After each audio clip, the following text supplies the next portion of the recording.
Hey guys, what's up? It's Brandon back with another video for you. Today I'm going to talk to you guys about fitting the bigger side mount Treadstone intercoolers in the front of these Mark III Toyota Supras. These cars aren't exactly known for having a bunch of room in the front of them, because you know you got frame rails kind of sticking out on both sides and the hood support and the bumper in the way. So this is a Treadstone TR1045 intercooler. It's obviously the side mount. Bolts just go into the side, just threads on either side of it.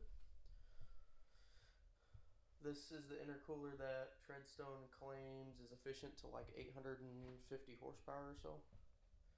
And the core size that they list on their website is 10.5 inches by 22 inches by 4.5 inches thick.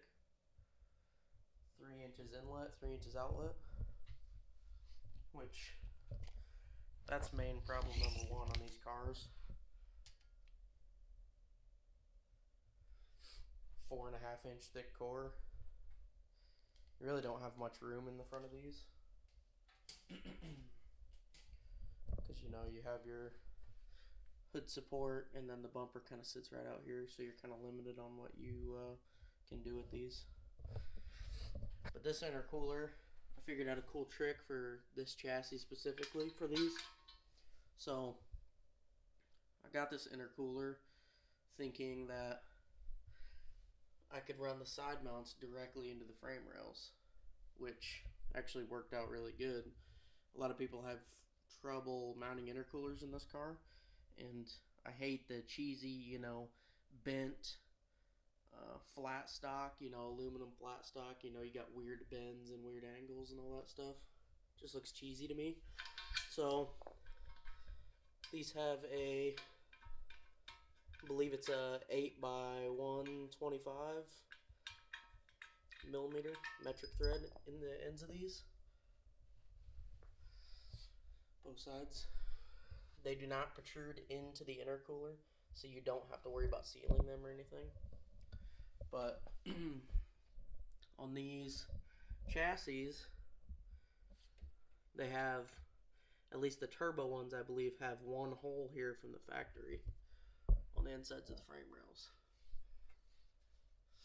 Because there's like a little intercooler bar that's mounted that I believe the stock intercooler mounts on. But so the way I mounted this is off the factory holes. I went ahead and started by just hanging this intercooler off of 2 studs.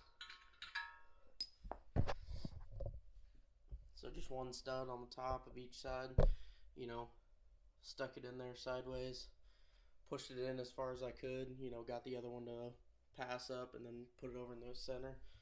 And then I took the measurement of the space in between the frame rail and this mounting surface, and I went ahead and measured that. And of course that's going to be different for each chassis, because you might have some more paint buildup or something along those lines. But these are about 1.8 inches is what I machined these to, give or take a few thousandths. And I believe these are 1 inch round stock aluminum. This already had the hole inside of it, so this hole is a lot bigger than I needed it to be. So these are kind of loose. They move around a little bit. So if I was gonna remake these, I'd probably make ones with a tighter hole, but the 1 inch round stock almost matches up perfect to the actual casting of the intercooler. It looks like it almost matches up perfect. So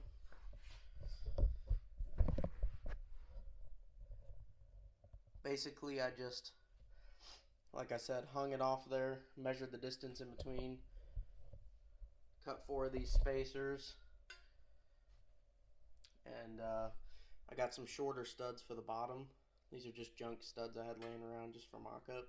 Got some shorter ones, and put the intercooler in there how I wanted it, and kind of angled it, and then I just used that short stud that wasn't protruding all the way out to mark my second hole locations.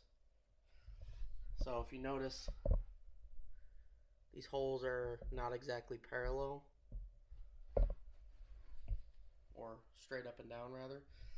So the intercooler actually tilts back a little bit. You have to do that for clearance because you're never going to fit a 4.5 inch core in here unless you have it angled to a little bit. You can see, if you know these cars, how much of that hood support that I had to cut out. This hood support comes out and it's kind of thick right here and then goes down smaller, so I just trimmed that out. The bumper is still factory bumper support and everything. I didn't modify the bumper at all. That's the only mod that I had to make, is trimming this out to make some extra clearance. So you might ask, well, with a spacer on both sides of this, it's the exact width of the frame rails, how do you get it on? Well, you just put both spacers and both studs in one side, just like that, and then this other side, you take your stud and you slide it all the way in as far as you can, and just put the spacer on like that. So then what you'll do is you'll actually take this side of the intercooler, slide it up into those 2 holes, and then on this side with your studs and your spacers, all you have to do is push the intercooler up and then grab the studs on the inside and thread them into the intercooler. So I'll go ahead and put this up here real quick and I'll show you exactly how it fits up. So I got the intercooler all mounted up here. Pretty straightforward. I mean, it's kind of a pain in the butt, but like I said, you just slide one end in, hold the spacers up, stick your hand inside, and you can thread these studs into the intercooler. They match up pretty good with the actual curves of the intercooler. So you have just 2 pieces of round stock, basically big spacers, and then studs going through the frame rail. And like I said, this is angled back a little bit, so you can see it's not perfectly straight up and down, it's angled back slightly, just for extra clearance. So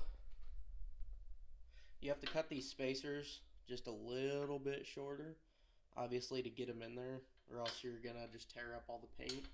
Like you can see, I tore up some of this paint here, my freshly painted stuff, just trying to wedge these in there. So I figured out if you actually leave just a tiny gap,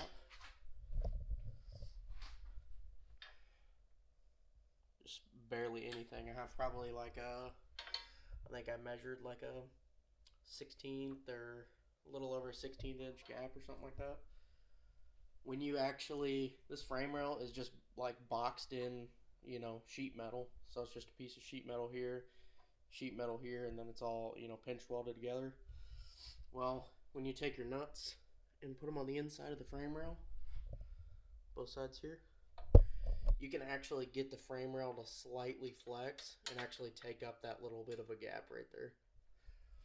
And you do have some movement in your mounting holes. So what you'll do is you'll just put your nuts on the inside of the frame rail, position the intercooler, and then you just basically sandwich the intercooler and the spacers and everything all in together in between the frame rails. It all fits up pretty good, and you actually, if you can see, you have like a inch and a quarter between that stud and the outside of the frame rail, And then the actual bumper, how it mounts, you only have about an inch, so you have just enough clearance to where when you slide the bumper in, you're not going to hit those studs. I'll go ahead and slide the bumper in real quick and show you that everything fits, show you the clearances that you're working with. So here's just my old bumper set up on here, just to show you the clearance. So you can see I have the actual bolts holding the bumper support in. So those clear. The bumper support actually goes all the way in and it clears. And you can see just how much clearance there is in here. You really only have, you know, not even a ½ inch there. And when you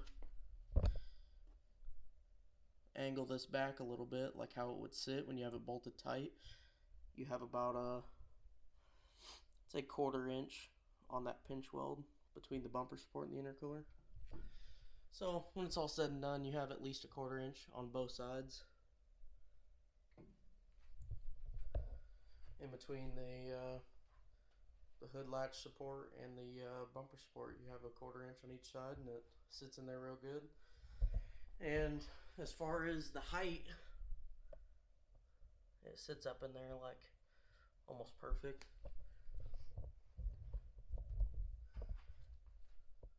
So that's basically how I mounted this Treadstone intercooler up in this 1987 Toyota Supra chassis. If you have any questions or comments or concerns, go ahead and let me know. And subscribe if you want to see more content like this. And thank you very much.